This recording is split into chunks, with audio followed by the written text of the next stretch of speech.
Assalamualaikum warahmatullahi wabarakatuh. Yang terhormat Bapak Muhammad Taufan Nugroho, SSI MM, selaku pembimbing dosen mata kuliah Digital Business. Saya bernama Aliatul Jamaliyah yang berNIM 2892150206. Kelas Manajemen Pagi. Pembahasan yang dibahas saat ini, revolusi industri dan evaluasi web. Pokok pembahasan, jelaskan tentang revolusi industri, jelaskan tentang evaluasi web, analisis SWOT dari Internet of Things. Revolusi industri. Revolusi industri adalah perubahan besar-besaran mengenai cara manusia dalam mengolah sumber daya untuk memproduksi barang dalam berbagai sektor bisnis sehingga berdampak pada kehidupan ekonomi, politik, bahkan sosial budaya. Penyebutan revolusi industri adalah istilah ciptaan Friedrich Engels dan Louis Auguste Blanqui, seorang pemimpin pabrik tekstil yang merujuk penggantian tenaga hewan dan manusia untuk produksi oleh tenaga mesin berbasis manufaktur. Revolusi Industri 1.0. Revolusi Industri 1.0 merupakan sebuah revolusi di bidang industri yang pertama kali terjadi tepatnya pada abad ke-18, pada periode tahun 1750 hingga tahun 1850. Revolusi ini ditandai dengan adanya penemuan mesin uap yang digunakan dalam proses produksi sebuah barang. Revolusi Industri 1.0 pertama kali muncul di Britania Raya, yang pada akhirnya tersebar ke seluruh negara yang ada di Eropa Barat, Amerika Serikat, Amerika Utara, Jepang, dan pada akhirnya ke berbagai negara yang ada di seluruh dunia. Dengan adanya revolusi tersebut, segala proses produksi yang ada menjadi lebih efisien, mudah, dan juga murah. Tepatnya di Inggris, di mana mesin uap tersebut digunakan sebagai keperluan alat tenun mekanis pertama yang dapat meningkatkan hasil serta produktivitas industri di sektor tekstil. Revolusi Industri 2.0. Kemunculan revolusi industri 2.0 terjadi di awal abad ke-20 yang dikenal dengan revolusi teknologi. Revolusi industri yang menjadi ini ditandai dengan adanya menemui tenaga listrik yang membuat mesin uap yang ditandai sering digunakan dalam proses produksi semakin lama digantikan dengan adanya tenaga listrik tersebut. Penemuan pembangkit tenaga listrik serta motor pembakaran dalam combustion chamber ini sendiri yang menandai terjadinya revolusi industri 2.0.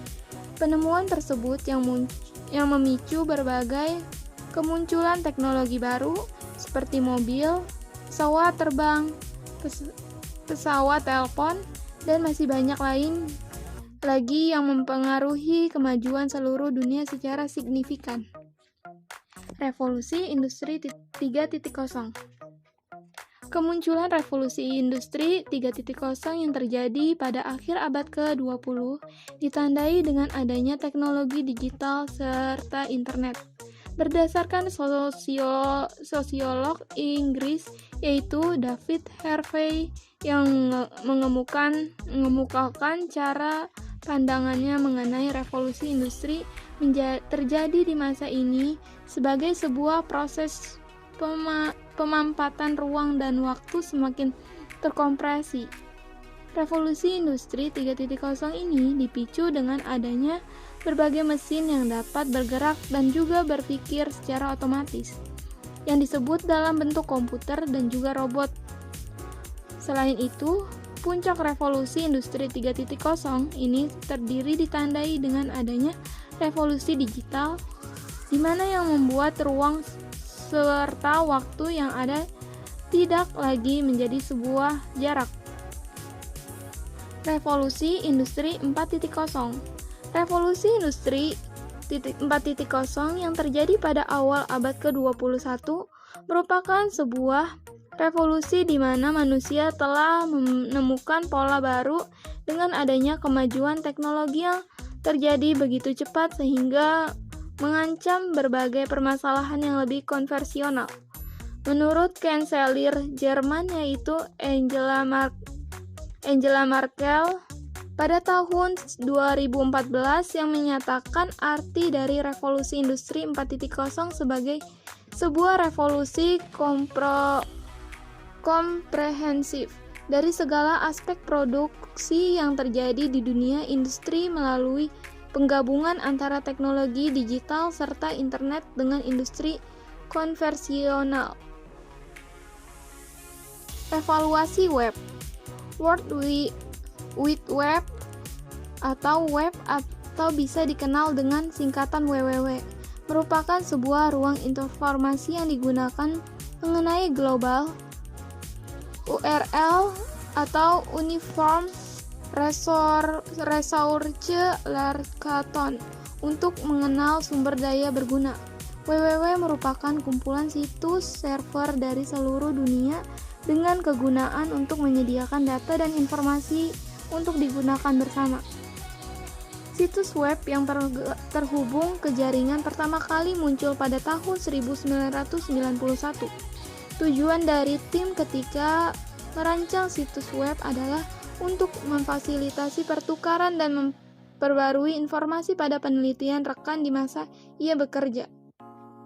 Pada tanggal 30 April 1993, CERN tempat tim bekerja menggunakan bahwa WWW dapat digunakan secara bebas oleh masyarakat. Web 1.0. Web 1.0 merupakan teknologi web generasi pertama yang merupakan revolusi baru di dunia internet karena telah mengubah cara kerja dunia industri dan media. Pada dasarnya, website yang dibangun pada generasi pertama ini secara umum dikembangkan untuk pengaksesan informasi dan memiliki sifat yang sedikit interaktif di mana pengunjungnya harus mendapatkan membaca karena tidak adanya proses untuk menginput data.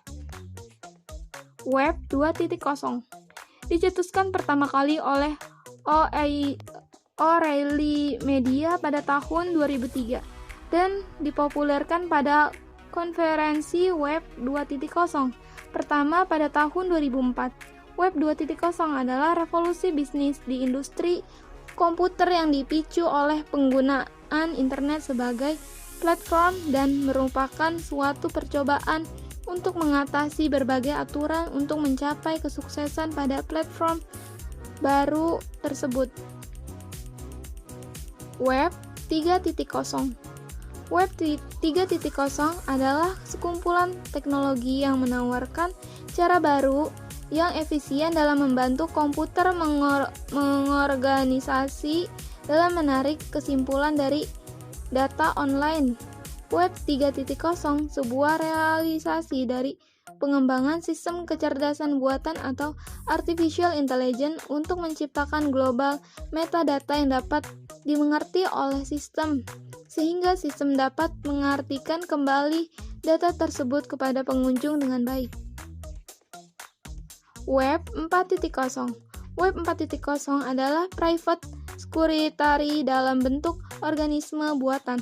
Sebuah alat di mana aplikasi merekam rutinitas yang kita lakukan yang perlu rutinitas tersebut bisa diketahui oleh aplikasi komputer atau program atau tools atau device yang kita miliki yang menjalankan secara online. Web 4.0 juga bisa digunakan untuk membantu dalam perencana informasi, penyimpanan histori pencarian, atau mempertemukan orang-orang yang mencari informasi sama. Analisis SWOT dari Internet of Things. Kekuatan, bermanfaat bagi tempat kerja, kurang membebani lingkungan, pemimpin dalam teknologi inovatif, kelemahan, datanya berat, teknologi tanpa arah, peluangnya, investasi baru dan menarik, ancaman, Harapan tinggi jatuh datar.